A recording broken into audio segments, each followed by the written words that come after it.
Jésus, nous disant de nous garder de l'avarice, nous donne cette parabole qui se trouve dans Luc 12, à partir du verset 16.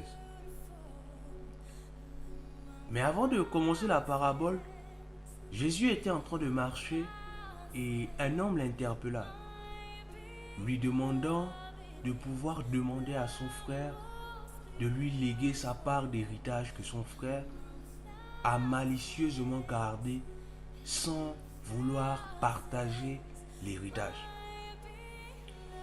Alors Jésus s'exclama en disant tout simplement que je ne suis pas juge entre toi et ton frère.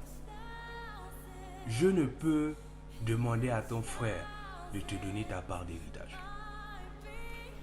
Et Jésus continuant en disant ceci, il nous dit que la vie d'un homme ne dépend pas du bien qu'il a, parce que nous finirons tous sous la terre. Écoutez avec moi ces paroles à partir du verset 16. La Bible déclare, et il leur dit cette parabole.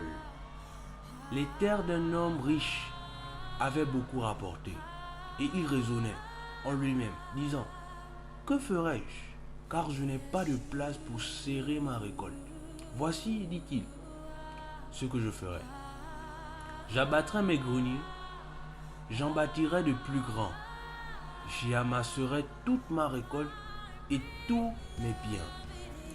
Et je dirai à mon âme, tu as beaucoup de biens en réserve. Pour plusieurs années, repose-toi, mange, bois, réjouis-toi.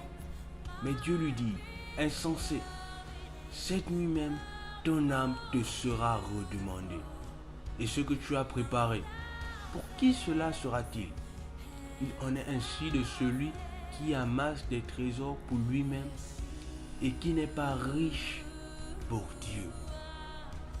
Cette parabole de Jésus nous montre clairement que tout ce que nous faisons pour nous-mêmes, tous les biens que nous amassons pour nous-mêmes, en réalité, Dieu ne nous voit pas en tant que riches.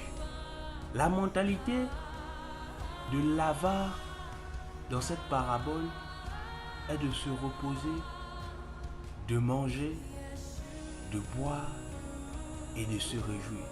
La caractéristique renvoie sur l'homme animal, l'homme charnel. Jésus nous dit que toutes ces personnes ne sont pas riches devant Dieu. En contrepartie, la vraie richesse selon Jésus, pouvoir partager, si on remonte les versets plus haut. Une personne qui ne partage pas, une personne qui travaille que pour lui-même, que pour son intérêt, en réalité, Dieu lui dit, insensé, cette nuit même, ton âme te sera redemandée. Au travers de cette parabole, Jésus nous fait comprendre que nous ne vivons pas sur terre que pour nous-mêmes, mais nous vivons pour les autres aussi. Voici en quelques mots cette parabole, peut-être pas expliquée en profondeur, mais nous essayons de faire sortir la nécessité de ces paraboles. Vous n'êtes pas différent d'un homme insensé si vous vivez seulement votre vie pour vous-même. Alors que Dieu vous bénisse, bonne soirée à vous et on se voit demain pour cette dernière parabole de Jésus que nous allons méditer ensemble. La grâce de Dieu.